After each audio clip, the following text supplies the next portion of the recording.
We are recording. Okay.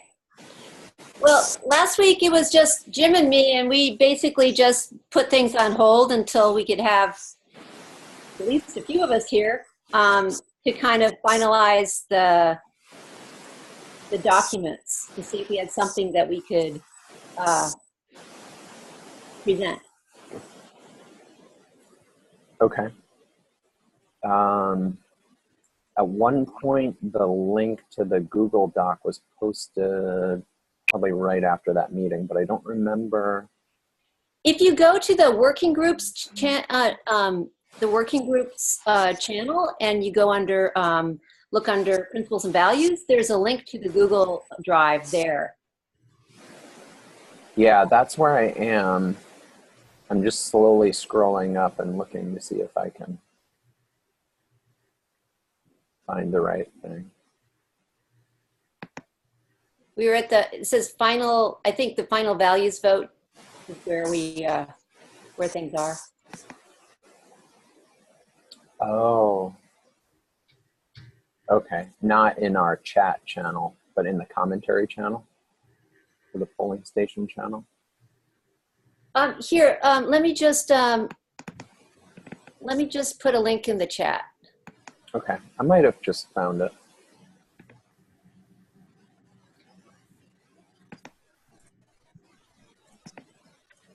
I don't know. Here, just a second, let me go here. Thank you. I put the link to the folder in there. And oh yeah. Also. Let's see if I can. I'm gonna pin this.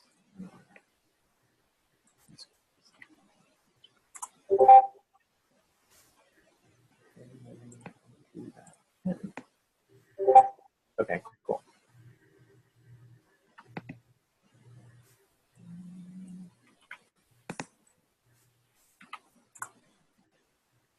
So did you see that from Greg's thing he did, his keynote speech, he was talking about two of the principles of EChain being radical transparency and radical inclusion?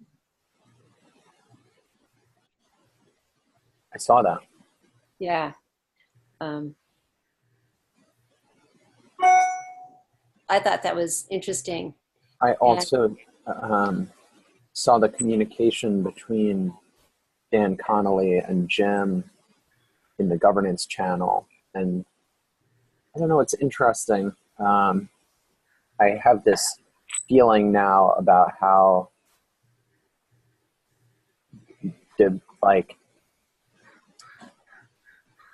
let's say there's some optimal way to perform, and it's really hard because it's easier to follow an extreme, right? So something like maybe it's optimal to periodically eat dessert, but if you eat dessert a little bit, you eat it a lot. So instead you just never eat it. So it's like there's a personality version of this. So we have people who have certain extremes, like I'm sort of thinking about Jim's comments on the Rock to Rev issue. Like he went to an extreme of let's do the right thing at whatever cost, even if it's very difficult. Let's prevent any damage. And then you have Dan, who I think sometimes goes to this interesting curmudgeonly extreme at times. And I think it's good that we have groups that work together where everyone can go to an extreme, and as a group we can find some convex combination that's closer to optimal, because I think it's probably very challenging for individual actors to actually occupy that space rather than defaulting to an extreme. So that's collective intelligence at work, maybe. I think it is actually. It's only through friction of ideas that you can hopefully come up with the right thing. I think that, one thing that Jim and I were just discussing before you came on about the discussion, the governance channel, was how, I mean, we're reflective of that. We have 3 participants here now, and the participants on the governance side is kind of dwindled, and there seems to be kind of a thing where a lot of things are just being put on the back burner right now. And, you know, the concern is that by the time they get to the front burner is when we will suddenly be in a situation where we need to be prepared and we're not, you know. Yeah. So, Well, I was hopeful when I saw comments about the task approval committee and Deanna coming on, and Dan and Deanna having meetings, that I know everyone has different feelings about the extent to which we should be decentralized, but I personally am comfortable with a little more centralization if it provides more sort of directional clarity, which I think is sometimes lacking. And so when I saw that, I planned to post something saying, hey, you know, it would be great if we could talk about governance. Deanna, Dan, some of Jim, Karen, maybe we could just talk about what are some of the issues that the co-op could be supportive of us working on from a governance standpoint. And then the way that conversation went made me wonder if Dan at least is a little bit skeptical on that, but I think it's important for us to try to figure out how to resolve the question, what, if anything, is within the scope for what the co-op leadership wants to see the membership contribute to. And if they kind of say, look, there are a range of decisions that need to be made and we've got this, we're going to tackle this, we want this done by full-time co-op employees, then we could say, okay, well, that's your plan and we'll, you know, get out of your way. But if there's an expectation or desire that we would show the initiative and produce certain structures, I think we just need to be given sort of a green light to do that. I would agree. My concern really is that nobody's doing it at all. Well, yes, I mean, share that concern. If there was somebody on the board, or if there was some delegation of a committee, or some employees or SOWs who are actually working on it, I would feel good, you know, or better. Yeah, well, it's included in my SOW to work on governance. Oh, okay.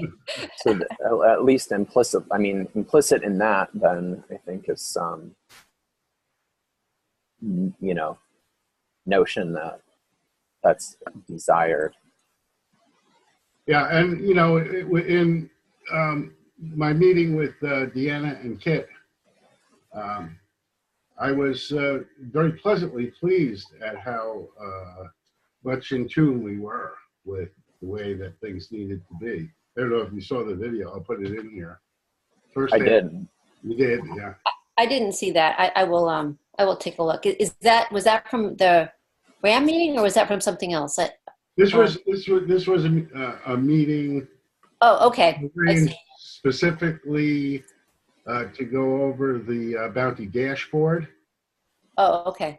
And which is the first half is a demo of the bounty dashboard, and then the second half is, you know, a discussion of the bounty process and.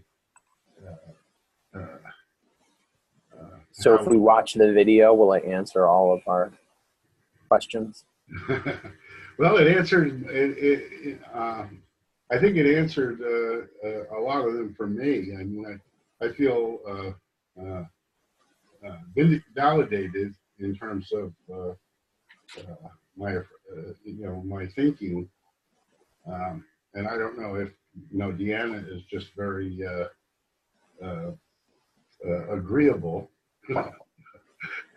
but I did get the feeling like, you know, they were saying, yeah, this is, and, you know, she is very positive. You know, she loves the progress that the bounty system has made, and feels that it'll only get better, you know, as time goes on. And So I'm glad to have her on board to help bring it closer to the way I want it to be. I think. Yeah. You So know, on the other hand, some of her comments, I mean, she does um, some of her comments on some issues um, uh, do seem a little more restrictive than I would have. You know, I guess I'm more liberal than anybody, I suppose, but it's pretty close. in terms of what is happening right now with governance, particularly with platform governance, is there um, a roadmap of what we're trying to achieve before the fall, or is that something that's happening once the validator issue is going to be part of that as well? I'm just wondering who's working on that. Well, this is, one of the things we need to do is we need sort of a community liaison to each of these issues to sort of guide community involvement in the process. I mean, obviously, everybody's overworked and they're busy, and we keep throwing things at them, and they can't, they come back, or they don't come back. They just fall into a hole somewhere. Um, uh, and so, it's certainly possible that the community can be engaged and they can help the processes going on in the co-op, as long as we have a person who's linking and coordinating with the community activity with the co-op activity. Is it Patrick's job description that to be the community? Patrick is almost useless in terms of he's just overworked. He's just too busy. Yeah. Okay. Yeah. It's not, that's centralized. That's wrong. And I nudge him to delegate. And he says, I am. But he's not. Well, I just met with him before this meeting, and I'm meeting. Oh, you did. Meeting him again on Sunday morning. Well, maybe that's something that once we get our document here put to bed, we might have some space to work on some of that stuff, or an idea of how to go forward with it. But in terms of our values doc, do we want to try to get something to present? I think so. I think I feel it's pretty much put to bed. I mean, there was the issue of how many should we give. I think we should give all the results, and that's it. I'm actually of the opinion that we could fine-tune our final list of values and pick a specific amount, like 6 is feeling right to me. I think giving this full long list with ranked choice is not going to be as valuable. And I think our principles are, so far we have simply customized the co-op principles for EChain, which I feel are okay for now. But what do you guys think about, maybe I will share my screen. Let me just get to here we go.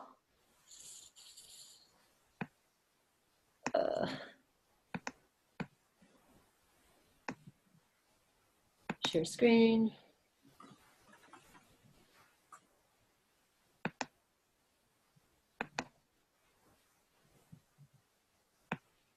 Okay, so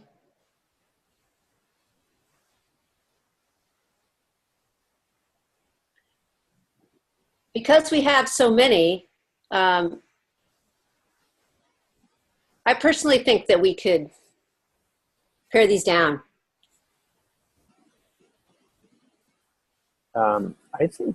I agree that 6 is sufficient. I mean, I don't know. I think the whole list could be, I mean, it should exist somewhere as like an appendix, but I think proposing 6 to the group makes sense. I would say it should be either 6 or 3. I mean, I don't want to read too much into the vote since, there were probably only 30 to 40 people who participated, but it does seem like there's sort of a cluster on top of 3 that almost everyone who voted probably voted for each of those 3 on top. So, those are probably things that most people probably saw some value in. And then there's a bit of a drop off, and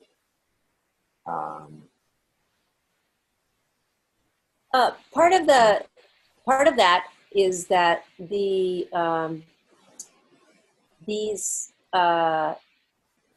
values that were already expressed, which we said people not to express: democracy, equality, equity, solidarity, self-help, self-responsibility. Some of those others. So I am with you on that. I've heard this term a lot around EChain of radical transparency, and I'm wondering if we want to amend our title for transparency to say that. Well, let me get off mute. Oh, I am off mute.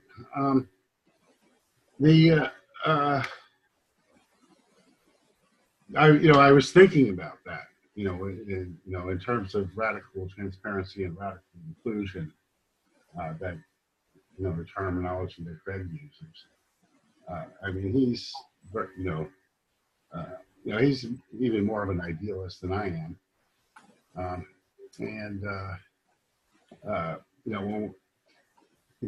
It's like,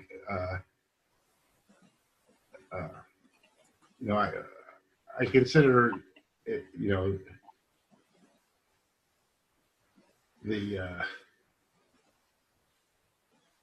the terms radical transparency and radical inclusion to have the same issues associated with them of things like zero tolerance. Okay, the fact is that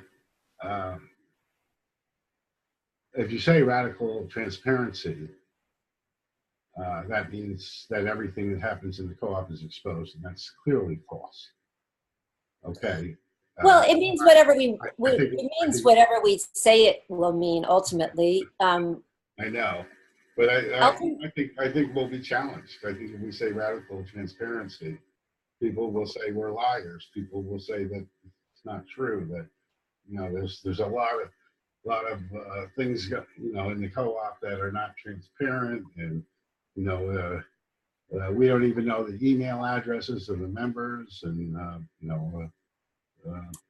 Oh, I see your point. But saying that we have it as a value doesn't mean that we. Yeah. Okay. So I think perhaps using that term is more of a branding thing, meaning that it presents EChain in a certain light.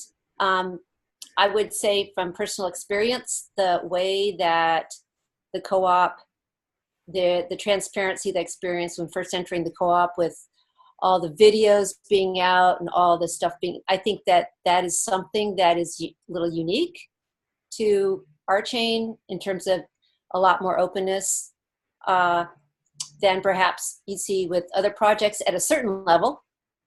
At other levels, not so much. So perhaps we just keep transparencies and don't put radical transparency. That's fine. Okay, and the other thing is, if we want to give 6, that would exclude inclusion. And why would it exclude inclusion? Because that's the 7th. Actually, 3, 4. Oh, I see. I'm wondering though, I have a thought that decentralization is more of a platform value? Right. Well, no, I wouldn't say so at all. I think it's a governance value as well. Governance, it looks like decentralized. Where's decentralization? It is the fourth one down. Oh, I'm reading in the wrong order here anyway.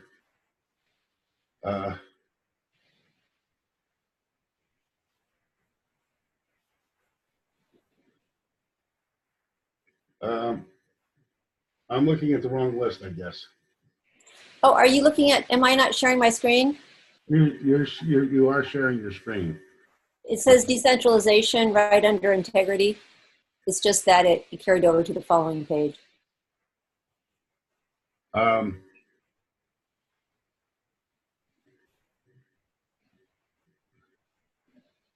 looking at values master list. That's the wrong thing, right? Final values vote. Yeah, sorry about that.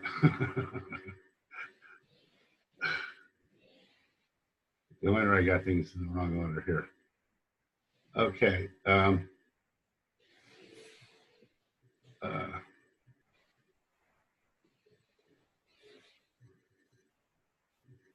Integrity, decentralization, respect, inclusion. So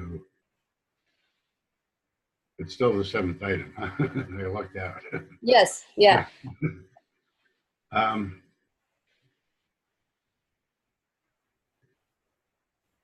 so,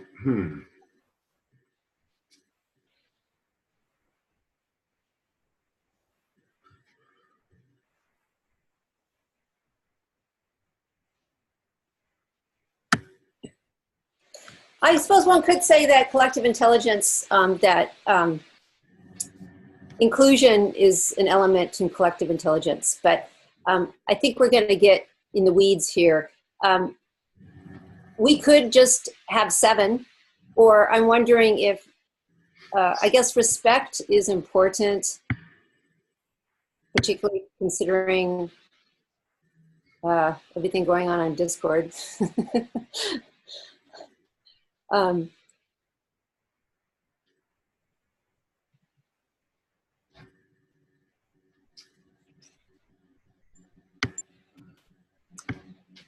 And I'm not sure that we need to list them in order of their votes, or do we feel strongly we need to do that?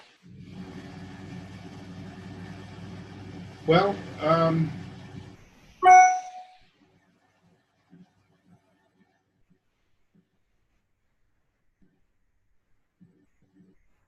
I mean, I'm kind of the thoughts that we go with the top 3, which would be collective intelligence, transparency, and sustainability. I think the others are important, but I'm wondering if some of it could be folded into collective intelligence. But I would say, because I think inclusion is important, we either go with 3 or 7 to turn in. Thoughts? I suggest 7. I mean, this is the first pass. It's going to change. Okay. Okay, people are going to say, later it'll come out what people are more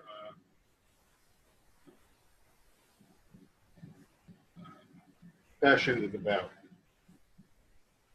In the end, though, I really do feel that our set of values that need to lead us, I don't think it should always be just the democratic vote of what our values are. You know what I mean? I think that at a certain point in time, that once we create something that people can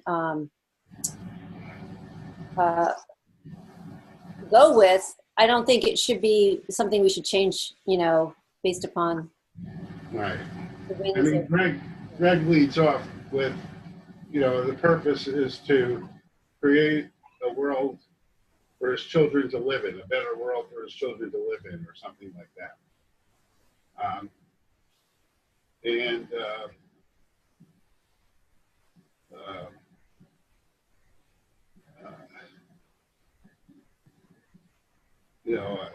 I guess the measure in my mind to what we present as the values is that it leads to that purpose that Greg is promoting. Right. And I think that we did initially in one of our other documents start out with a mission statement, which I had gleaned from some other, I think it was in the values master list. Let me look. Nope.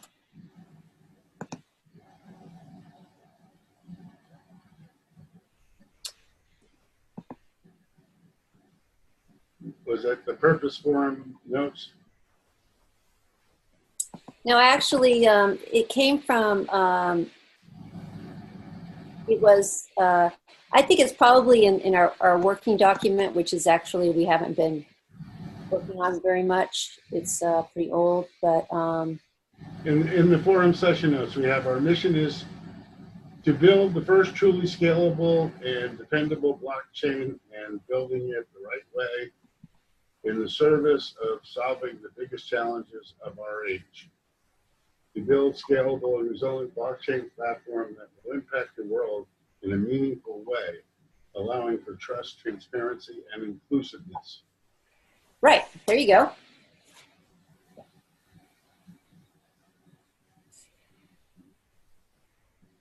So, okay, well then. It's at the bottom of the purpose forum session notes. Okay, so then what we can say is, so if we start out with that we have, are we thinking that we turn in the 7? Yes. I'm good with that. I'm okay with that. Okay, so then if we're going to do that, then we're going to basically say that maybe we should, Jim, we could use the mission that you have and paste it into a new document so that we can present something that we can turn in. We start out with our mission statement. My thinking is that we present this document here pretty much as is, except we're only going to include the first 7, which would end at inclusion. And we start out with our mission statement, and then we have a separate document, which are the customized principles for co-op principles. Sounds good to me. Yeah, that sounds good. Okay, so let's just read through this collective intelligence. You created a hot link in this document, Jim, in this. Did you, let's just see what you got here. Right, I would promise to, I was going to improve that. It's just really the one page. The previous page, the slide number 3. Slide 3. Are you guys, you're probably not seeing, I'm sharing this, you're probably not seeing it, are you? Yeah, we Yes, see it. But we were just saying slide 3 is the one slide that Jim really wanted to refer to. Can you see that? Yeah. Yep. Okay, great. Now you're on slide 4 again. Oh, what happened? There you go.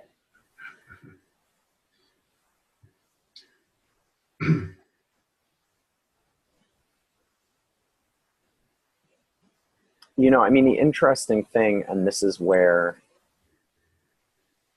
I would personally, I'm totally okay with listing all 7 values, but I think we could potentially go with the 3 values. But then if you look at Jim's list, that slide 3 where you just were, so these are his collective intelligence best practices. And when you think about some of these,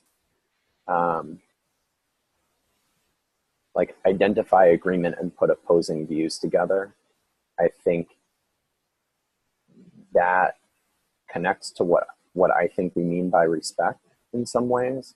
I mean, I think respect, as I imagined it among the values, was, and it wasn't just about, it was about how to get people who aren't in agreement on everything to work together and be kind to one another and open-minded to views of other people. So in one way, you could see it as one of the ways of achieving collective intelligence. I think, I don't know that this is the same for like inclusion, might also kind of be consistent. Transparency, I guess, obviously is one of the other top values, so we wouldn't separate that out. But I was going to suggest maybe you could have collective intelligence dump some of the other values, but make sure that they're referenced within the description of collective intelligence so that they're sort of acknowledged that way. But I don't know if that's superior. I just think concentrating on 3 values might have more impact than having more diffuse set of values, particularly when we're already layering on top of the 6 ICA values. Yeah, that is really the issue, is the 6. So let's think about that.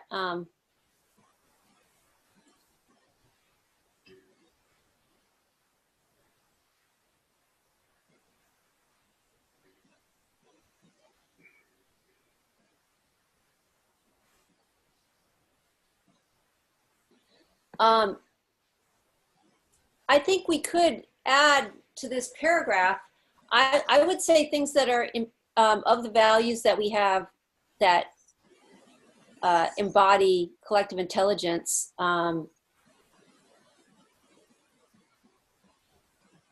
Respect, inclusion, autonomy, participation are all, I don't know, it's, if we didn't. Or another way of looking at this is the larger collective goal. I mean, the goal, collective intelligence, is a way that we all see of achieving our goals in a new way of working with other people and outside of some traditional structures that maybe tend to hamper collective intelligence at times. And so maybe whether we mention them all individually or not, collective intelligence, if we really adhere to these best practices, they kind of lead us anyway to some of those other values because they become instrumental in achieving collective intelligence. It's like if treating people without respect, excluding people, not communicating openly about what you're working on or thinking about, those are all opposite of our values, and they're also seen clearly to undermine the process of collective intelligence. I think we may be overthinking this a little bit. I'm sympathetic to that view. I mean, I think whatever we're going to do, we might benefit from releasing something and at risk of getting clobbered by someone who knows with whatever, you know, they perceive as not liking about the way we approach this. At least we get it out there. We're going to get a reaction, and that's something that can guide us more than, you know. I think there is value in, you know, in terms of, I go back to the purpose of what we're trying to do, which is part of it is going to be for guidance and onboarding of new members and for establishing our norms. And I think that when we start putting sub things under collective intelligence, and underneath of that is, integrity, respect, and people kind of, in terms of functionally speaking, it might, maybe we just have an entire section on collective intelligence, that joining the co-op is about joining this idea of collective intelligence, and that these are the things, principles of collective intelligence that we adhere to. That's a separate section. But for this exercise, I think, particularly since we went to the effort to really itemize and poll people and get their opinions and then vote, I think that showing the top 7 as voted on will give us a sense of authority that these have already been commented on and that they are a result of the membership. So at least for now, I kind of like the idea of presenting these as 7 values. And then maybe something we could work on is a separate section, which is just collective intelligence, which is okay.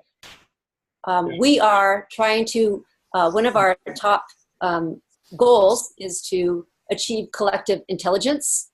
And these are some principles that we adhere to do that. And that could be almost like a side thing. I think that might be one approach that would work. Yeah, I agree with that. I would even take it a step further and say maybe it's not a side thing. Maybe having done what we've done here, we can begin to use this as a guide for a more general endeavor with respect to governance. And maybe the rallying cry is building actual processes around collective intelligence for the co-op. So, there was a lot of question, why are you putting this effort into enumerating values if you're not going to build policies around them? And I think there was a view on that policies in this context would mean something like restrictions on behavior, or sort of like negative covenants. And I think maybe we can use it as a prompt to try to approach something more generative, like a positive covenant sense of like, use this as a guide to what we want to achieve as a group, and then start to come up with some guidelines for how people in the co-op can be working together to achieve these things. I agree. I would like to,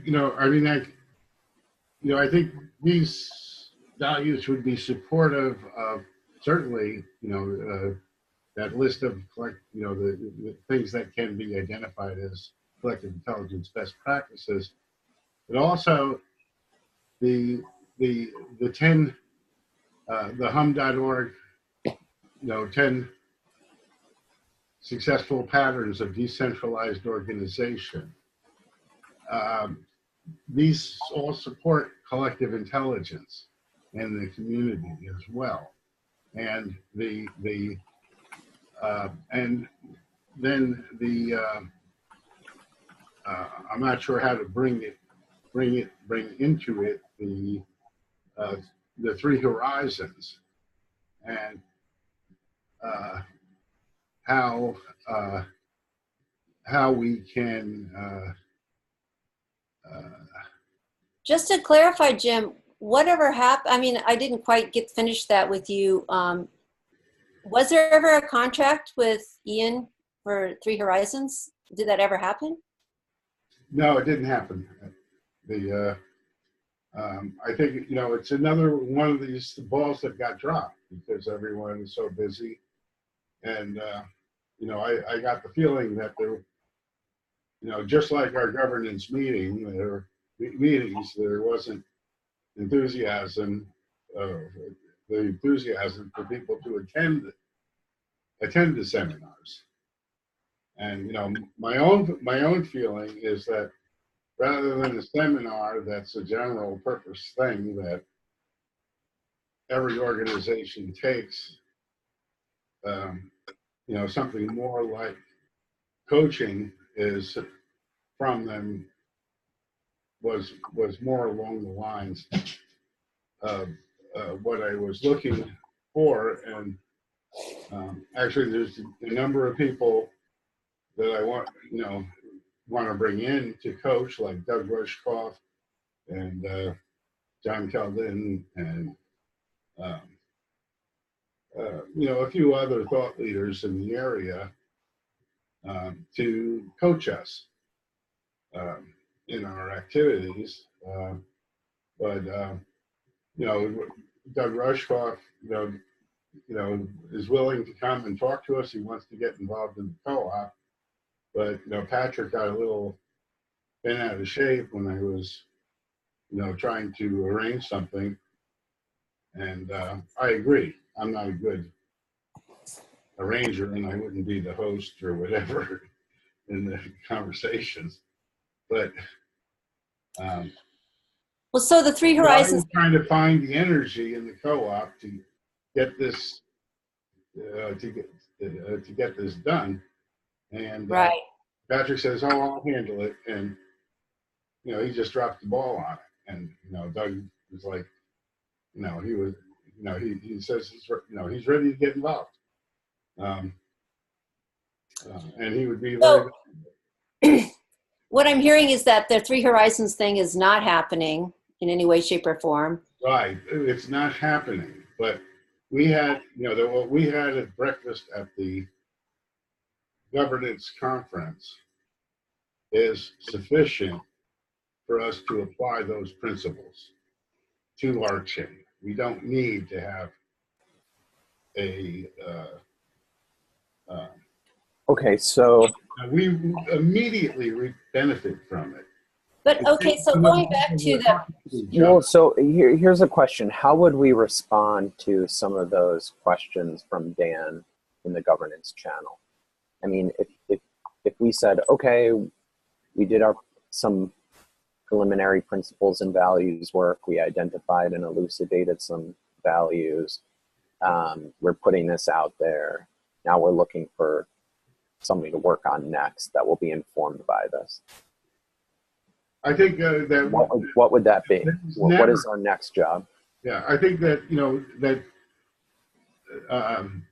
that Dan and to some extent Ian are not going to see the value in anything that's in the least bit abstract.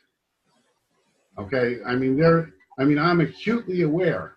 But this is that organizations that.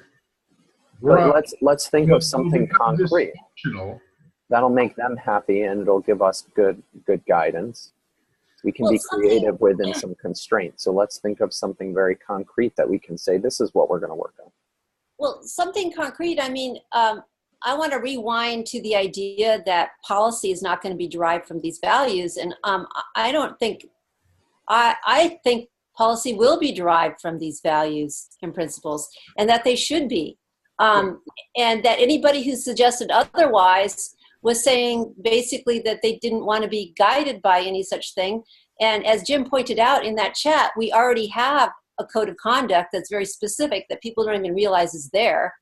But isn't the goal, I think what I'm saying is not, I fundamentally agree that call it policy, call it process, call it whatever, some reified social structure will exist as a result of these things.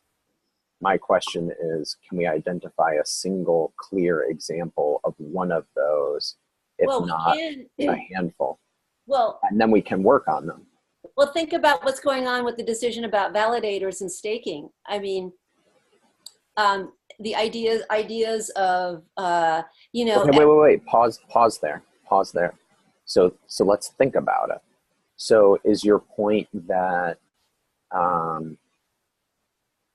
these values can guide the decisions, or is your point that these values can guide the way the decisions are made, or both? I think both. Okay. In other words, that sometimes you derive your values, you think these, and then you express them. But then the fact that we're structured like a co-op very much defines how our decisions processes are supposed to be made now. when it comes down, I really think that the most critical thing, next step, is going to be governance for the platform itself. Like how are are we going to have any priorities around equity in any way, shape, or form in setting up the validator system?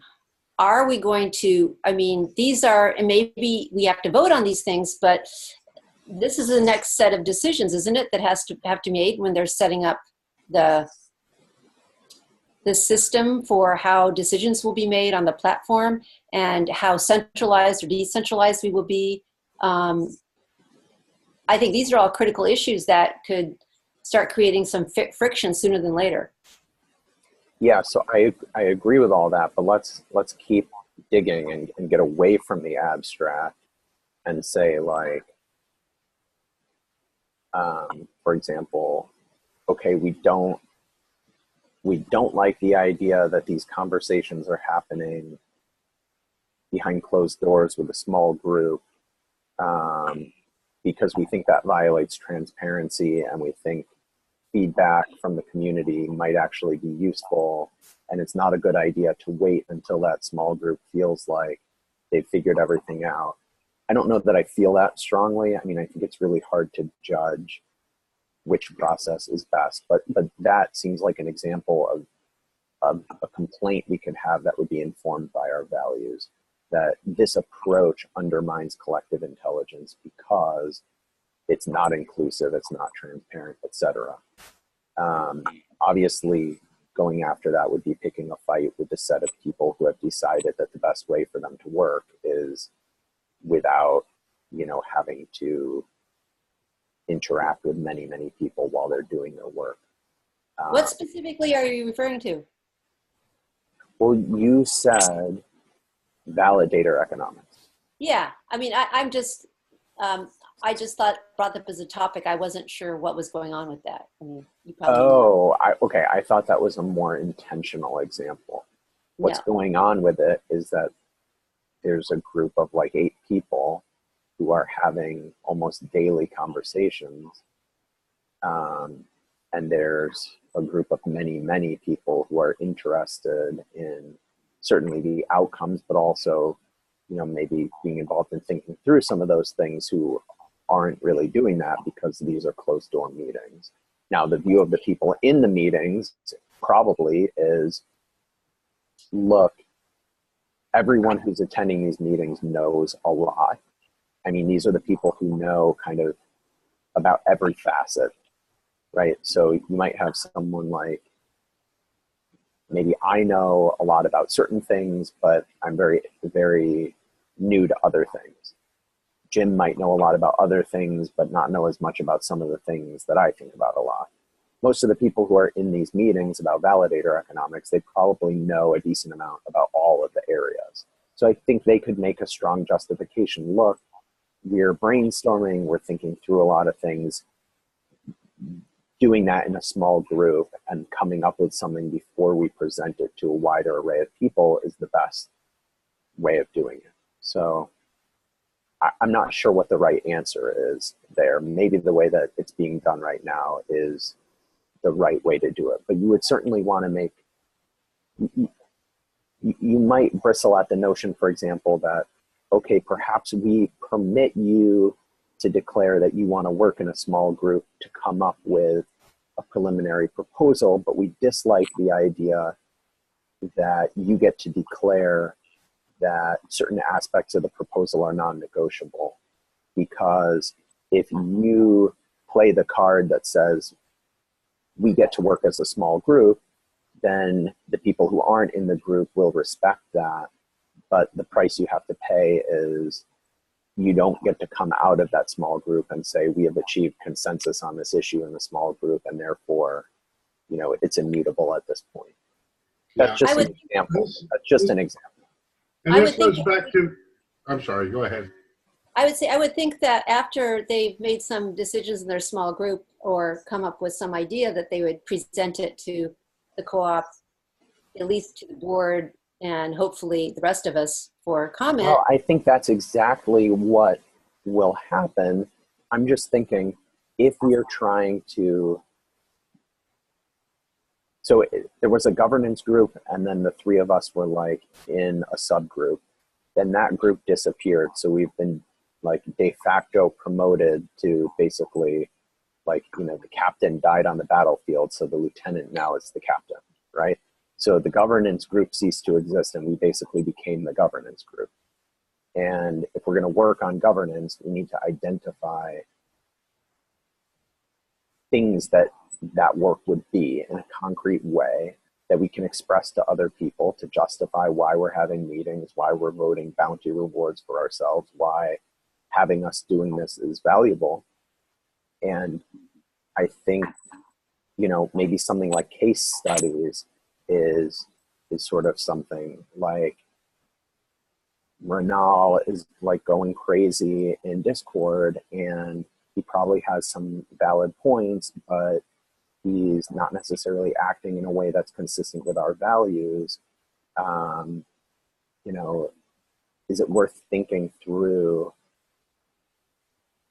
what that should look like? Like, how should you, if you're in a situation where you're really angry about something, or you think someone has done something that could be really damaging to the community, and you want to react, but we believe you should do that in the context of respect, then what does that look like? What does that mean? Or, you know, something like some important decisions have to be made, and some people are going to go off and come up with one or more proposals. Can we make any statements about how that should work? Like, either to say, no, it should never be behind closed doors, or to say, sometimes there's legitimate case for it to be behind closed doors, and when it's done behind closed doors, these are the protections that we think should be in place to preserve transparency at the same time as giving people space to think through complicated things without all the noise of 20 different people asking questions all the time. I guess that would be creating principles, and so we can come full circle. But I think, Well, for my part, the fact that this small group about validators is happening behind closed doors, they ostensibly already have this set of co-op values and principles that the co-op signed off on, that whatever they come up with should adhere to those values and principles.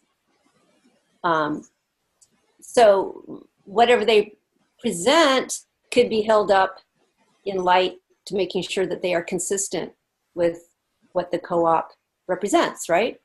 Yeah. So one thing I want to throw in here is Greg's notion of a multi-branch governance that he sort of led off at the governance conference, and I guess this is an offshoot, so to speak, but I think that kind of thing might alleviate some concern about these closed room groups making decisions. And I guess, you know, this goes back to. you're talking about, can you see this? Yeah. This was back when we, when we had come out of there, and there were these, you're talking about the Declaration of Interdependence and the Bill of Rights and the Constitution.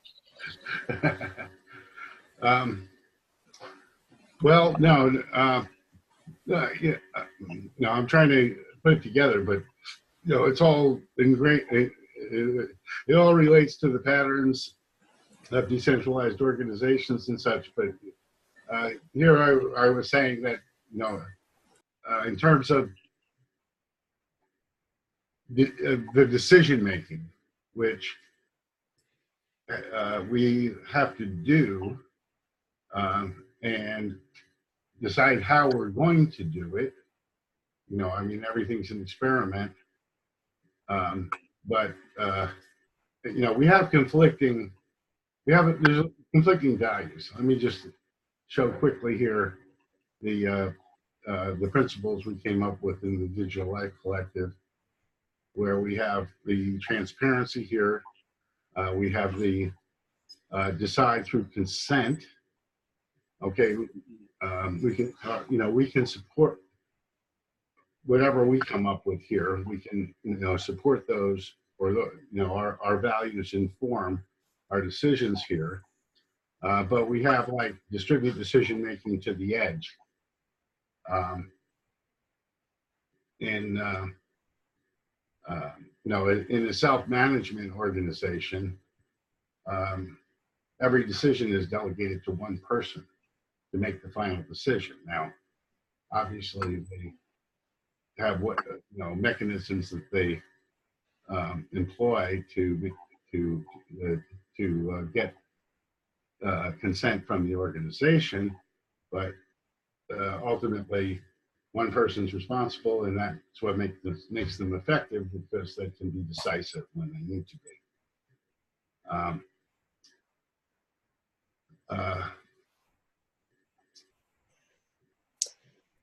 Well, ultimately, I think presenting our values right now is that if people have, you know, what they call it a heuristic, if people have an internalized rule of thumb that is published and is out there, if people can refer to it, then they can more easily go forward and make decisions and think about things without having to consult continuously, because they'll have an internal sense of what the guidelines that they need to adhere to, right? But, you know, in terms of, Barry, I think you're muted. Can't hear you, Barry. Is he talking? I just was saying here that the work in the interconnected networks here, okay, sort of has tension with the closed group. In other words, there should be a representative, at least one person in the process of doing the staking work with who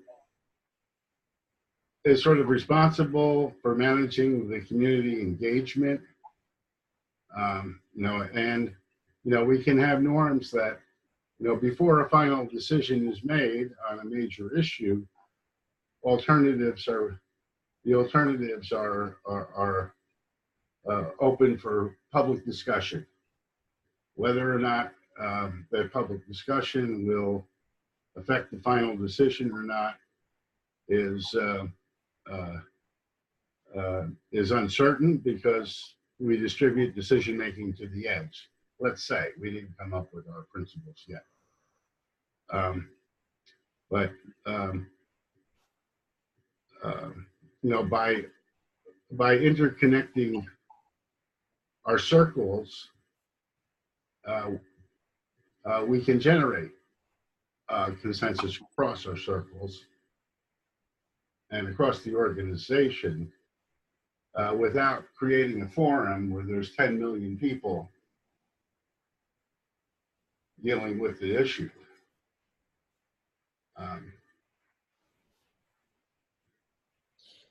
But yeah, the values will inform the principles, and the principles will inform our decision-making processes, and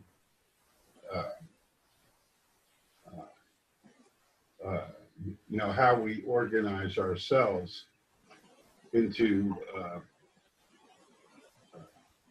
you know, effective work groups and teams that can deal with, you know, with issues at the edges, so to speak. Well, so at this point in time, in terms of what we're delivering, Barry, I want to go back to ask you, was your concern about the governance and Don Connolly's that what is the purpose of what we're presenting and how it will be used? Is that what you were thinking of? No, I was saying, what are we doing next, if anything? Yeah. And, the question is, should a governance working group exist? Does the co-op need a governance working group? And Dan's question was basically, what's going to go wrong if we don't have the work that group would do? Or stated differently, what is the important next thing for that group to do? And I'm posing that question here and saying, I think thinking generatively from these values, we could use that as inspiration for thinking about where is the governance needed? Where can guidance come from a governance group, as opposed to just saying, look, everything functions fine now. We don't need to change anything. Yeah, except that. We don't need new structures. We don't need any guidelines. We don't need co-op members intervening on these things, because it's already going fine with the people who are doing it. Well, he's saying that, and he's not saying it. He's saying, that, there are problems that aren't being addressed, and we need to address those problems. And we don't need governance in order to do that. But we do need some sort of decision-making process. We need some principles for how we coordinate among the organization. And I don't know if he just doesn't. I think he just doesn't understand that as groups grow without organization, they become dysfunctional. And this is something that part of what, unless only this is why so many people I know are afraid of decentralization. They say decentralized organizations don't work. Okay, they fail. They become dysfunctional. And I think Dan just doesn't understand that. Maybe I'm wrong. I think that also when the governance work group first began, there was a system that was attempted to be set up where there were different working groups. There was branding, there was our work group, there was the community, of which Patrick was, and each one of these groups was going to meet once a week and report out what they were doing, so that all like the heads of the tree would then be able to go back and all know what everybody else is doing, not overlap their activities, and then go back and continue with their work. Unfortunately, that fell apart pretty quickly, and people were just sort of randomly, which is what's happening now, you just kind of have to hunt around Discord to find out what's going on, because, that person that person that just proved that. So it's more about inefficiency of information, whereas people just get lost trying to figure out what's going on. So I see one thing that governance could do in terms of us going forward is to get that process going, where there was some rhythm of, and perhaps maybe, the fact that Greg does his weekly meetings on YouTube, which is really where you get a lot of the information. But in terms of what's going on behind the scenes, a lot of us just kind of can't figure it out unless we just hunt around, and then it's hard to keep track of. So that is definitely one thing that we could do going forward. Yeah, and I guess the plan is that each of the working groups would report in the member meeting, and then the reports in the member meeting would be distilled into a short report during Greg's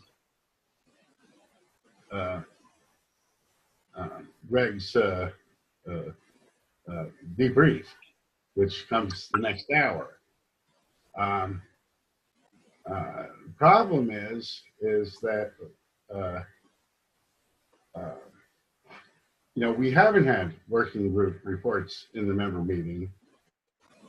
Well, I actually didn't know that. I thought that the working group reports were supposed to be happening on that Sunday meeting that got canceled. I didn't know that that was going to be happening in the meeting before. The Sunday meeting was a working group meeting, wasn't it? That was, well, The governance working group. it was the governance group Right, but where everybody was going to be reporting. You're referring to the RAM meeting, Jim? In the RAM meeting, there would be reports from each committee and working group. Oh, I didn't know that. This is where we are. This is our Oh. what our problems are. This is what we plan to do. Basically, a scrum. Where each committee and working group would have a representative who would attend the RAM meeting. Okay, and report, and then some of that material would go into a report that from the community in the debrief. Well, just the fact that I didn't know that shows you how communication is. Yeah, well, I guess that goes back to making sure that we have the clear action items that come out of these meetings, because this was discussed at several meetings, and everybody says yes, yes, yes. We'll do this, and I guess you weren't at any of those meetings, and clear action items and follow through, accountability. To do that,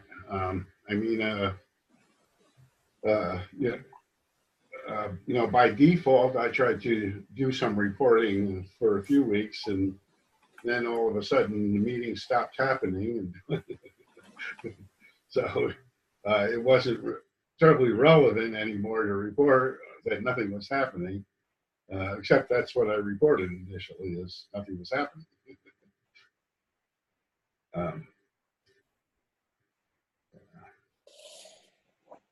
Well, from my point of view, the few things that would really be, I think organizational clarity, is what we're lacking here to some degree, and Yay. and Patrick is, I know it's his job description, but I know that he's busy doing multiple things. It seems like way back when there was somebody who was going to be a community director of some sort, and it would be good if on the member website there was a specific area where there could be reports that could be placed that wasn't in a Discord environment where things disappear. And was Amaka going to be a community director? Was there some person? I thought there was an actual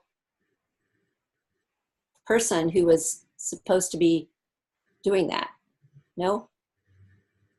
No, well,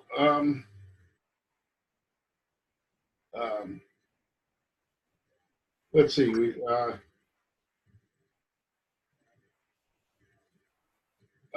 We have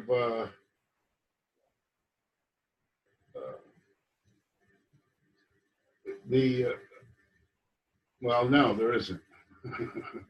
Okay. Yeah. And in terms of, there was also discussion at one point of something like a member board observer, like a non-board director member board observer, or a discussion of someone who would serve in an ombudsman role. And this was after the whole Nathan Windsor thing, which is another sort of case study of dysfunction of what happens when someone has a grievance and they feel like it's not being heard, and then they wig out and take matters into their own hands and do it in a way that's destructive. I think the board is not responsive to the membership. I think but I also think like it needs to be clarified what are reasonable expectations for the members to have of the board and vice versa. And I know there was an issue that was posted in the bounty system or GitHub about this. And I posted an issue requesting financial disclosures and some kind of roadmap so that, you know, we get these updates on what's going on with, you know, the development of the software on a weekly basis, and nice documentation posted online regularly. And we have no idea from the officers of the co-op what their plans are for, you know, what do you want to accomplish in the next 6 months? I mean, we hear about two things. The coffee machine we hear about every week. So we have a lot of clarity on people becoming baristas on this stupid La Marzocca machine, which, you know, who cares anyway? It's ridiculous. And then we hear about the European co-op, which, you know, there was a lot of talk that there was going to be, you know, public engagement and discussion about it, and that never happened. So it's like, you know, for the most recent board meeting minutes you can see are from the beginning of April. And, you know, soon it'll be 3 months stale. Right. And, you know, so there are clearly governance problems and dysfunctionality. And the question is, you know, if we just, is it our job to just complain about that and hope someone changes it? Is it our job to make a proposal to say, this is how we think this should change? We think the policy should be that the board does this with its minutes. We think the policy should be that there is a person who does this thing to connect the board and the members. Yeah. We think you know, whatever. I mean, to me, governance is the group that's tasked with creating those processes, protocols for how all this stuff happens, how all the pieces fit together. What expectations should people have of each other? And you know, how do you know if you are or aren't following the process?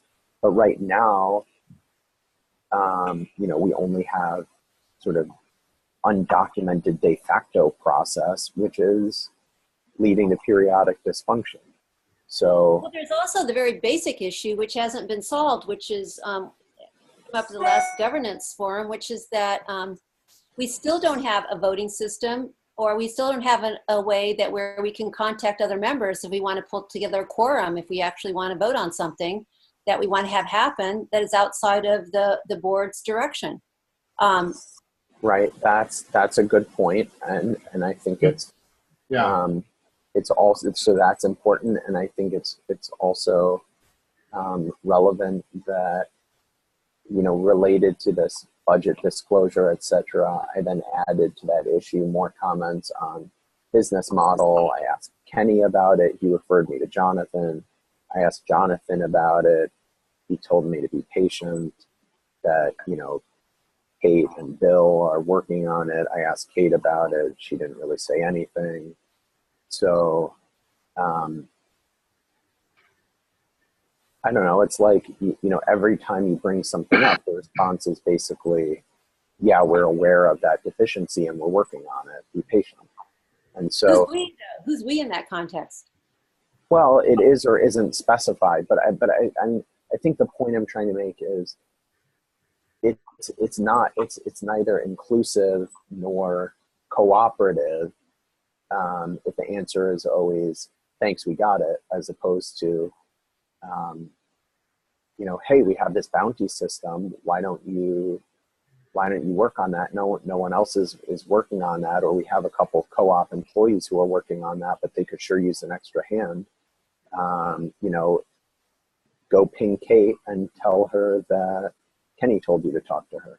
Or, hey, you know, Greg is super busy, but I know he's been thinking about this.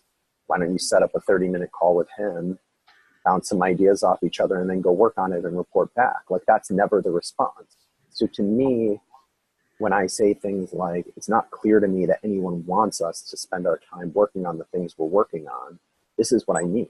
What I mean is no one is looking at what we're doing and saying, hey, while you're at it, here are some other things that we could really use someone thinking about.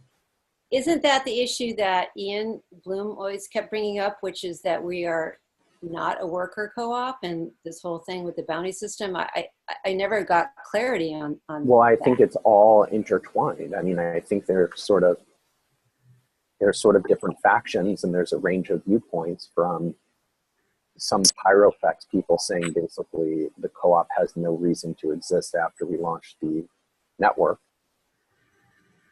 to, you know, Ian saying that's ludicrous. The co-op has to continue to exist, and it has to come up with a business model that gives it revenue to be self-sustaining. And so if that's the case, okay.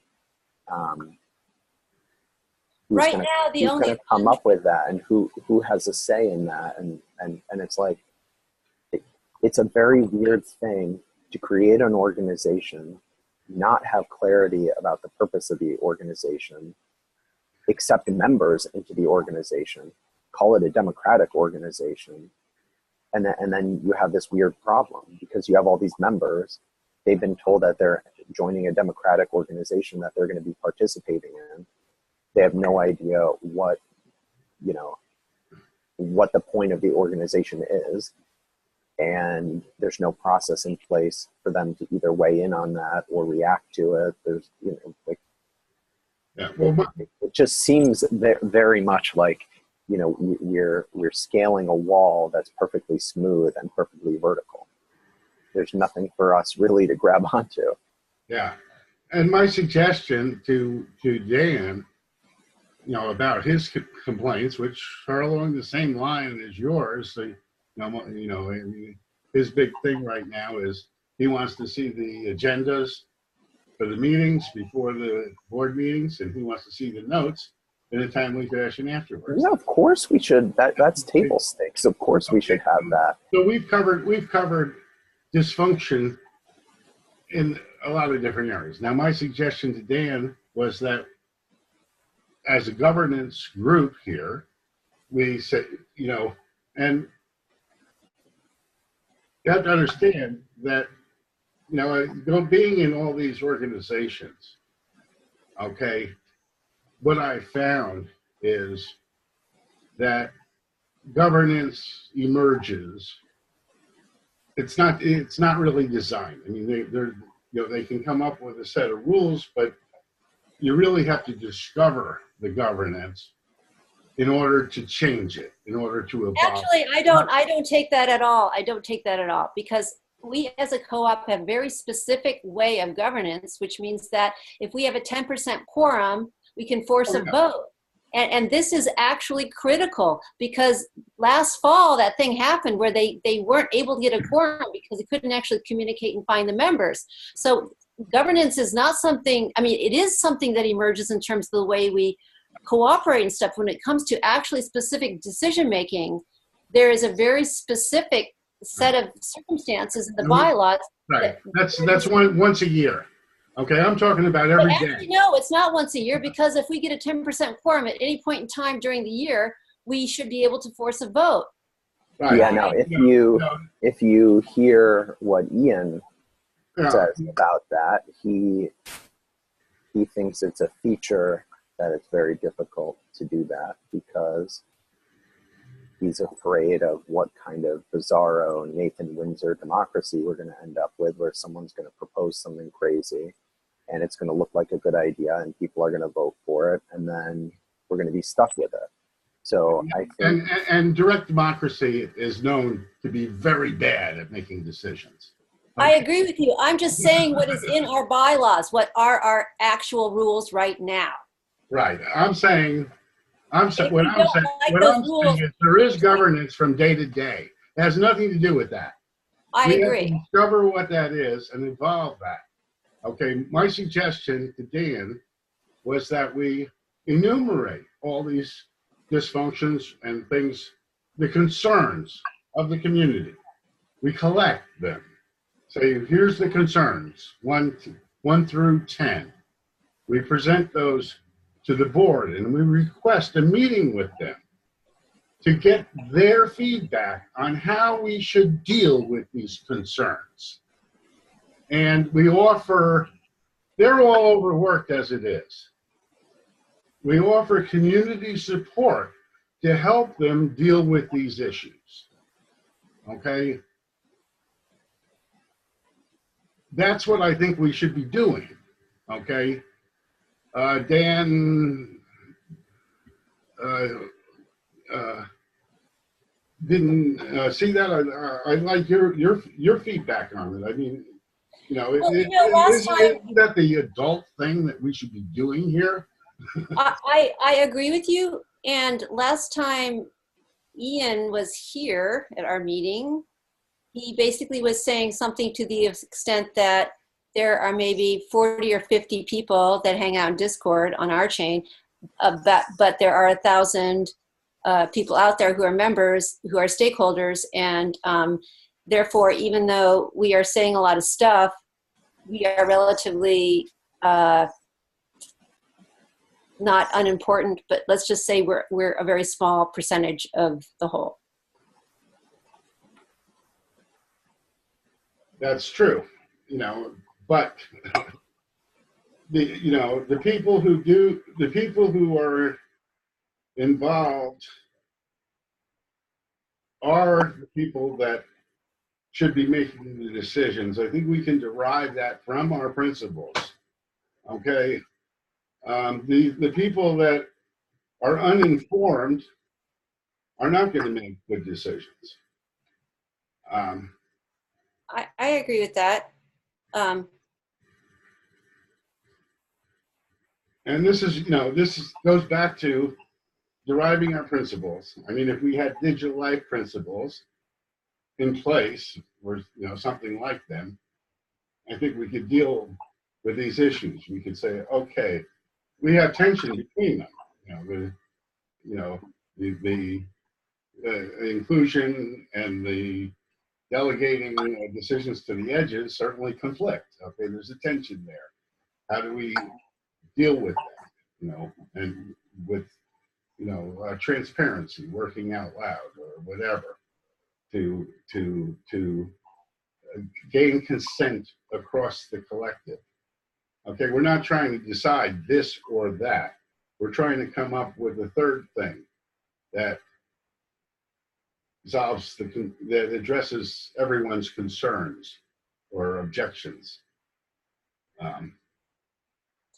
To some degree, it seems to me that the issues we're coming up with have to do with the fact that there is this urgency of activity, and there's so much that has to be getting done, and all the people who are working like on salary with our chain or on the board are just so damn focused and distracted by all that.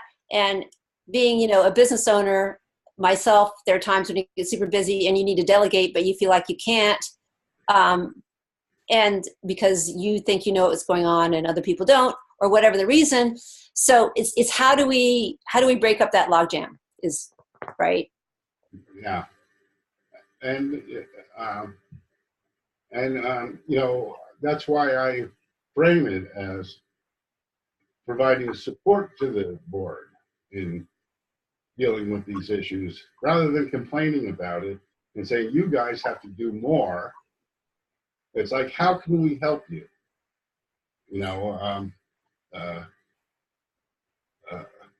But ultimately, the board doesn't seem to want to delegate or allow additional authority from the members. Well, we're not trustworthy. We have no organization. Okay, I wouldn't trust us either. Yeah, well, I mean, I think that's the catch-22. It's like, can we just get someone's permission to go and draw up some plans for how you might channel the energy of the membership into something that would be deserving of that trust? I don't think we need permission at all. I do think we need consent. We need we need to be doing it in the open, and we need connectors. I mean, we have some connectors with, to the board. We have HJ, we have Ian.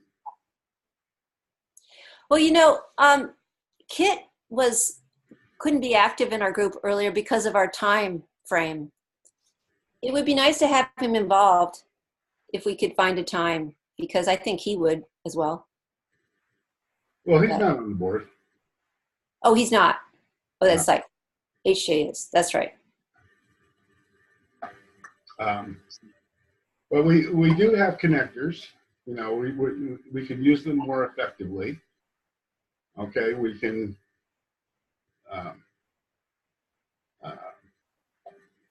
We also have the executive committee. And, you know, I mean, that's been a black hole too. You throw things at the executive committee and, you know, they disappear somewhere. Well, I think over time, you're absolutely right that we need to have our communication with the board and the executive committee, because, I mean, I can only imagine, like, once the network is up and running, if some issues come up and some decisions have to be made, there could be quite a bit of controversy if the board just makes decisions and goes with them because they have to, without any kind of communication. Right. Or if there's any notion that the people are making decisions and they're doing it in a haphazard and poorly informed way. I mean, I think just that you're testing the node software every week as it's being built because you want it to be ready for the launch of the network. The same thing should be true of our governance, rather than saying, we don't have a good voting, we don't have a good this, we don't think that, we shouldn't have people working on this stuff, or we shouldn't be having people involved in decisions because we're not ready for that. How are you ever going to get ready if you're not, you know, basically trying to do that? We should be doing the governance equivalent of node testing, where, you know, we pick some sort of things that we can use as test cases that are maybe not high stakes. I mean, we start like what happens if we tried to have a vote on something, a vote that we really cared about? I mean, maybe on something that we don't really care about, but if we acted like we really cared about it, like we have 1,000 members, how many members can we get to participate in a vote? If the answer is 30, that's not very good. Well, and we also talked about getting Lumio going, which I'm not sure where we're at with that. But I, you know, one thing when it comes to this whole privacy versus transparency thing that I literally do not understand is, why is it such a threat for us to contact other members or have an email list somewhere? I mean, I get emails every day from, you know, something I bought from some store, and we're not, even though members may want to know when there's a vote or something happening, but we're not allowed to contact them. It just doesn't make sense to me. Well, I never give my email address to a store. Well, okay, but you give your email address to some places, and then you hit unsubscribe when you're pissed off with the amount of emails you get. I mean, I have 2 garbage email accounts that I give those to, but assuming that, you know, I mean, I don't know, you guys, you own a stock, you get a proxy in the mail. I mean, it's not like. Right. And you know, I guess the issue here is it's an open membership. So it's almost like being public, because, you know, anybody. You know, why can't you have a mailing list where, you know, it could even be moderated for one thing. And you don't have to be able to see people's emails. Like, it can just go to everyone, and all you see is that it got sent to the list. This is an issue that we have. It's a concern that we have.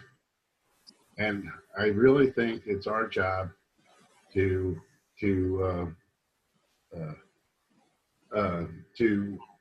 see these, to uh, express, collect and express the concerns of the membership, and and through our connections to the executive committee and to the board, okay, um, um,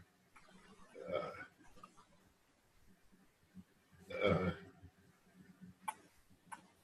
uh, facilitate action towards community engagement and taking direction from the board and addressing these issues. And it may take some tough love. I mean, it may be that we have to expose some dirty laundry in the member meetings or whatever. I mean, before I came out publicly with my objection to the rock reward, I went to Greg. He sent me to Kenny. I went to Nash. I went back and forth. What should I, how should I deal with my concerns? And and I think it was in some cases, in some senses, a complete waste of time. But Greg took practically a whole debrief to discuss it with me, and then we had a whole lot of people spend a whole lot of time discussing it when there wasn't any chance of being changed. And I don't know. Uh, but people did advise me. A few people did advise me to not bother. But I felt like I was given a mandate to bother, and that there was some chance that it could change. But whether it changed it or not, Jim, the fact you brought it up forced people to do the research to see how many people be affected and to. We have no clue. Huh? We have no clue. I mean, well, we have more of a clue. We have more of a clue. Yeah, we know that there's a very small number of contracts, and we can identify a small number of them. But as far as the accounts that hold them, we have no idea how many of them are keys held by exchanges or what exchanges or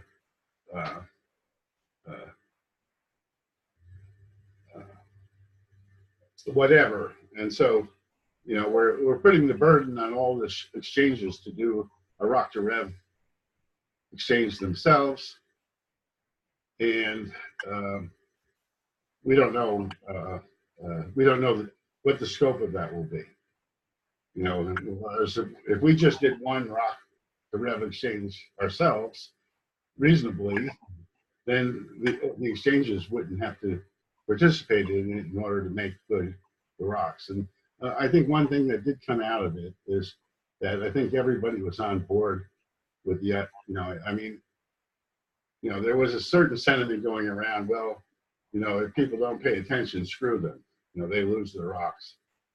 And I think, the community came out pretty strongly that, people that bought rocks in good faith were going to try to make them whole. Yeah. We're going to put a lot, and they kind of delegating to the community. The community is, in the bounty system is going to take care of all these problems that come up. So the co-ops sort of wash their hands of it.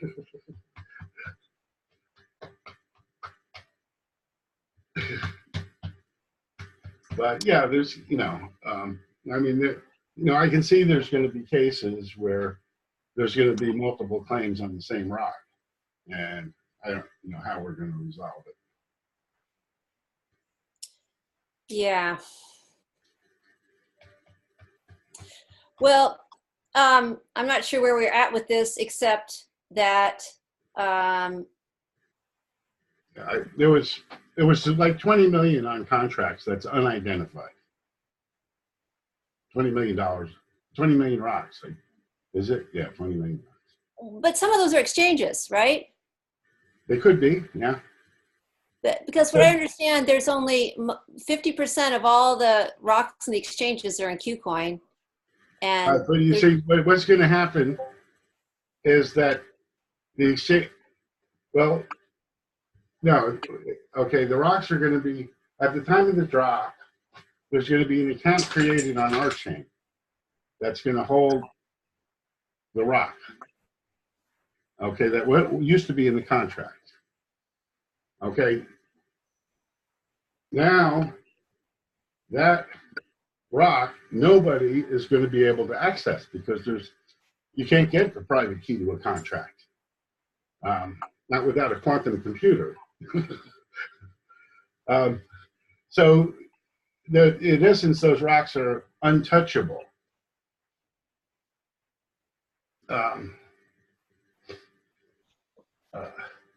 So I'm not sure how we're going to deal with those untouchable rocks. We'll have to, if we figure out who they belong to, somebody makes a claim on them, and we try to make it good, we've still got these 20 million rocks out there that are inaccessible. But that's not, we're going quite long here. It's very good to talk to you guys, but I think we need to see if we've come up with any action items here that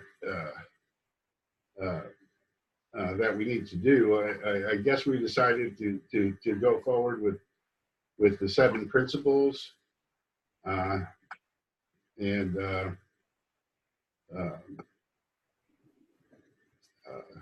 is there? Oh, I made one edit. Did you see the edit I made? The suggestion I made. One of the things that bothered me was that we really didn't include anything on scalability, and it was sort of inferred that sustainability was related to scalability. So I added the words and scalability in the description there. do you want to, let me look. Is it? Yeah. In the, I can, wait, I should be able to find it here too. Maybe not. Final values vote. Oh, I see. You said we must strive to create a sustainable and scalable organization and technology as opposed to just sustainable. Got it. Right. Yeah, I'm good with that. But That isn't that word already in the subsequent sentence? Oh. What's the matter with me? Let me cancel this. For some reason, I thought we left it out. I was reading it while I was talking, so I missed it. Yeah. Economically scalable.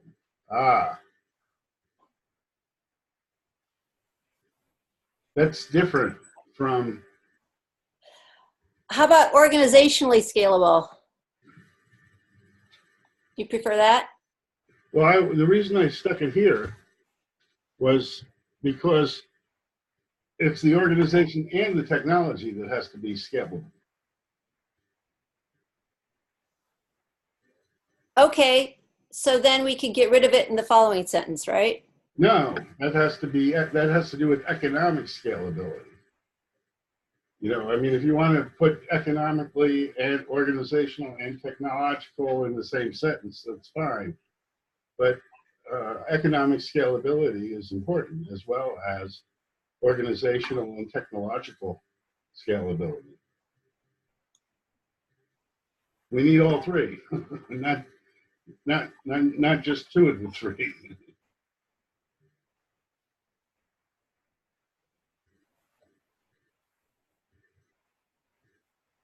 It's not that elegant, but I'm okay with it. It works. Okay, accept the change then? Yes. Now I'm happy. So Jim, will you edit your best practices shown to in collective intelligence? You have the sentence, we incorporate best practices shown to enhance collective intelligence in our interactions with the link. You were going to edit that link down. Is that what I'm understanding? Yes, well, like you're saying, we really need a whole document on collective intelligence, but I guess I can put something. I can work on something. When does it due? Well, it would be good if we were able to have something. Maybe we should just, our goal should be to turn this in next week. Does that work for you? After the meeting? Or- Yes, sure. Yeah, sure. Because we're heading into a holiday. I'm going to be out for a few days. So, But this time next week is okay? it is for me. Does that work for you, Barry? It should. Okay. So in terms of also this document, when we finalize it, who are we actually going to be delivering it, or where are we posting it, or what's our plan? Do we have one? Any thoughts on that? Do we want to present it to the board, or what are our thoughts? Well, there was a couple of cases. One was a recommendation. The other is just giving a report on our activities. And I think that's what we're leaning towards at this point, is just submitting a report. I think that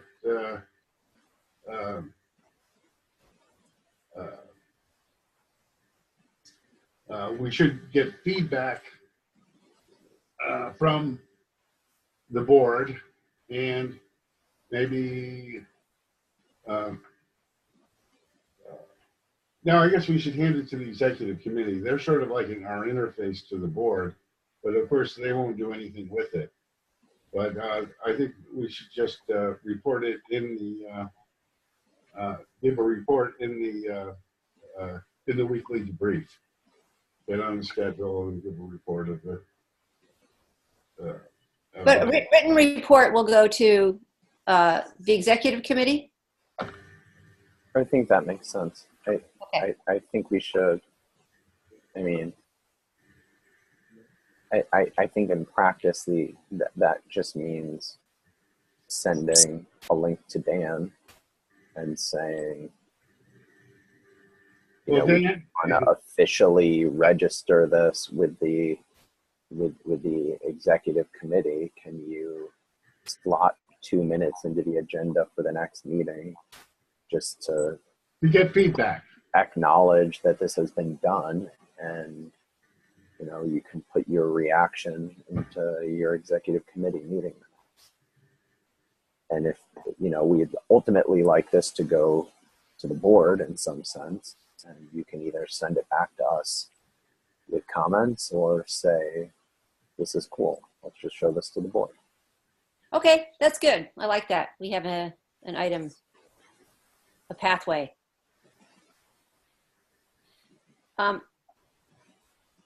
Okay, and also in terms of this governance idea, I don't know what the way forward will be with that, but I'm happy to contribute.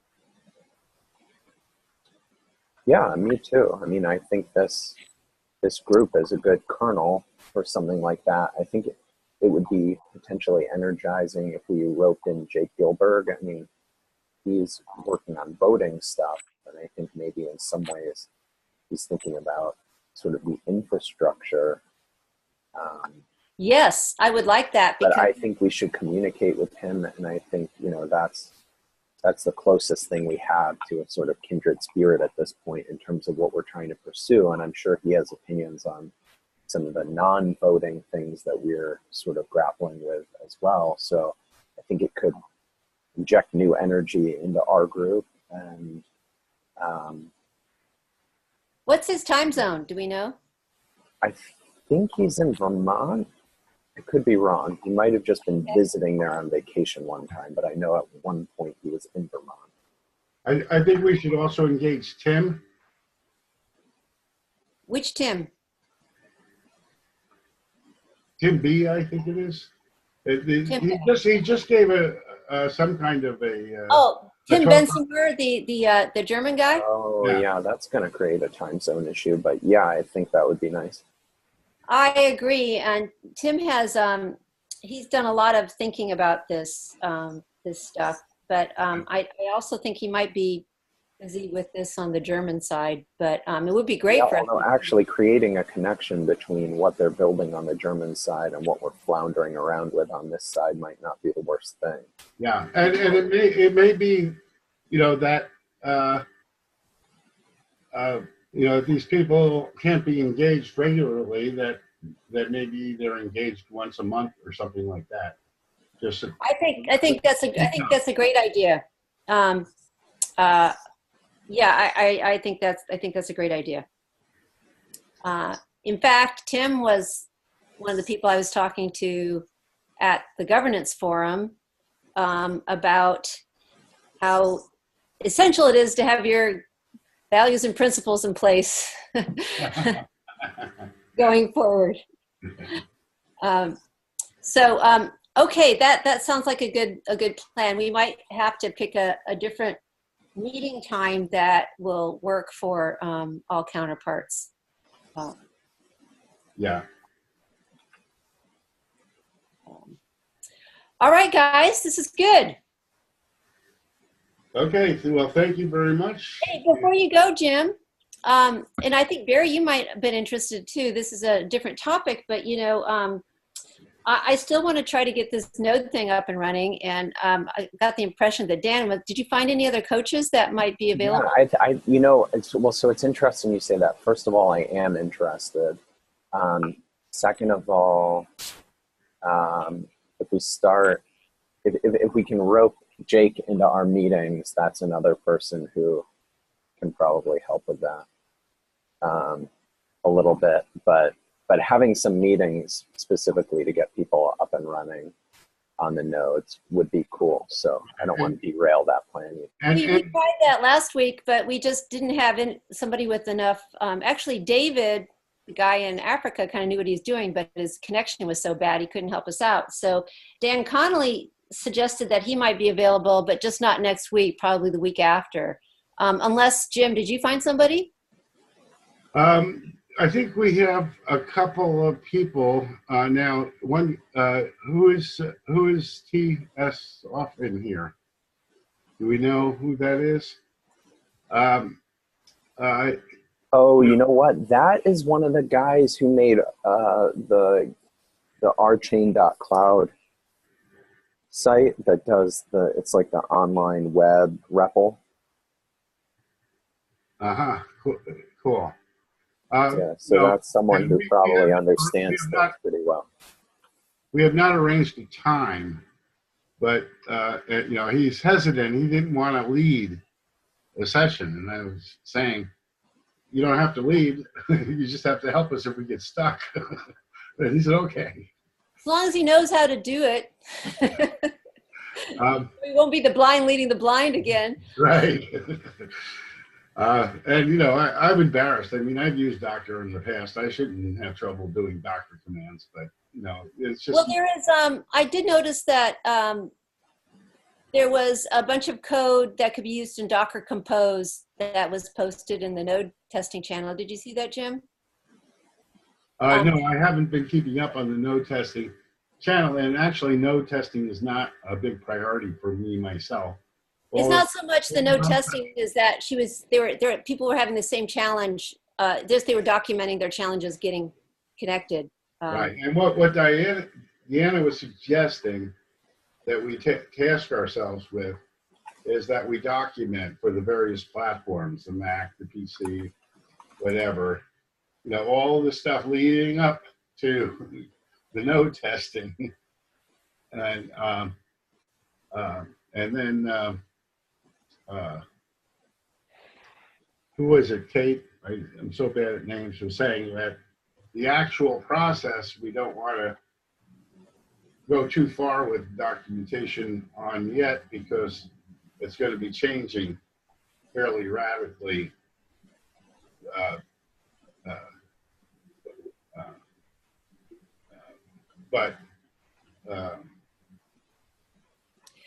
Well, I think the main thing is that I at least can speak for myself. I'm a good guinea pig when it comes to kind of a non-coder, or I have some working knowledge of how to do that. To try to get a node up and running. So because we're going to be trying to get a lot of people out there like me doing this, it's good to try.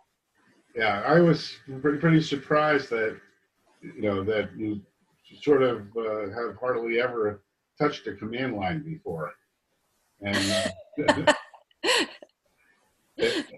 and that's but that's a perfect use case of someone coming in that needs some really basic information in order for them to get to the point where they can help with the node testing. Well, I did my research about Docker, and you can find out a certain amount of stuff, but I definitely need some more homework. Yeah, and like this, I'm, I guess more focusing on, the self-sovereign front end to EChain than the EChain side. In other words, we're building the browser-based middleware apps that today that will run on EChain. It's a different emphasis. So I don't want to spend that much time on node testing, but I see its importance, and I want to help facilitate getting this documentation out that Deanna requested, and getting people started. Well, plus, didn't Greg say we need 1,700 validators? Yeah. Well, he's betting that we're going to be attacked from day one, and we have to stand up against the attack. And that's another area where I think community involvement would be awesome in terms of community pool, the community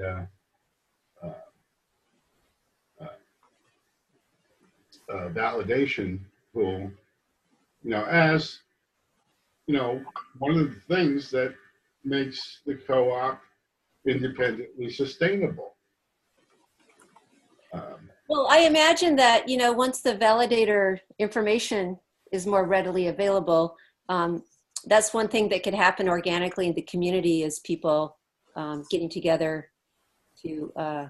Well, it's one thing for members having pools, but the co-op itself is going to have validators. And well, funny, Barry and I were having a conversation about that, about the centralization issue with that. Yeah, well, if it's run by the community, it's not centralized, and certainly it's going to be a small percentage of the total. It's not going to be a huge percentage of the total validators, so it's not going to be a controlling, there's going to be other big fish. The co-op should be a relatively big fish also,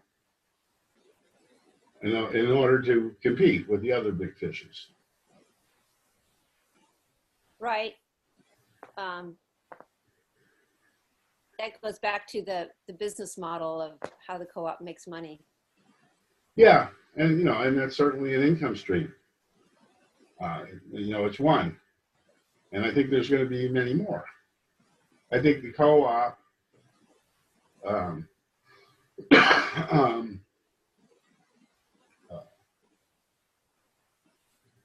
will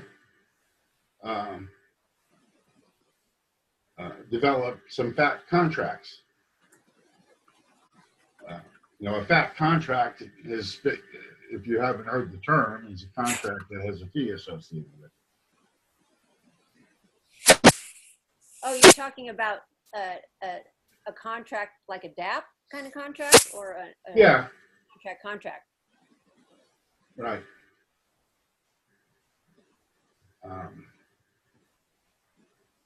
And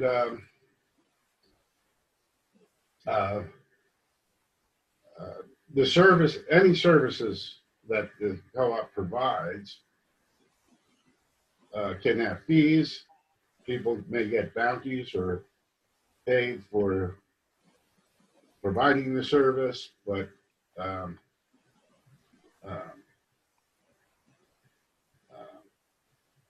there can be some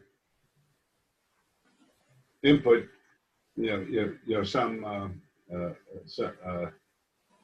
some tithe that the co-op gets on uh, uh, services provided by the co-op. And these things are going to, Ian is real hot about determining what these are now. And I'm more a delayed choice quantum decision person. What sort of services are you referring to?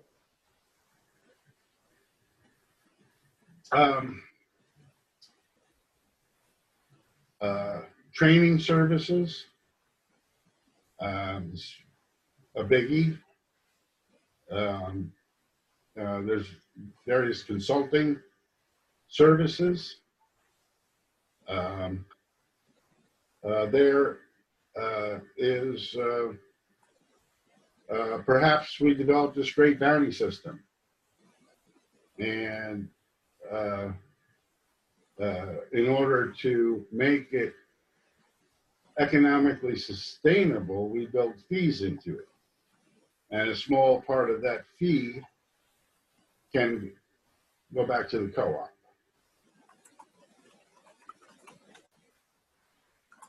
Okay. Okay, it's a management fee. Right.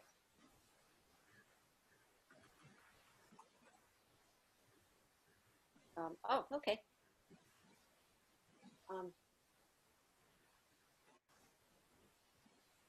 My cats are getting aggro over here, which means they're hungry. Yeah, I gotta go see if I'm still. Yeah, we're all gonna be aggro and hungry pretty soon. All right, you guys. Well, this is good.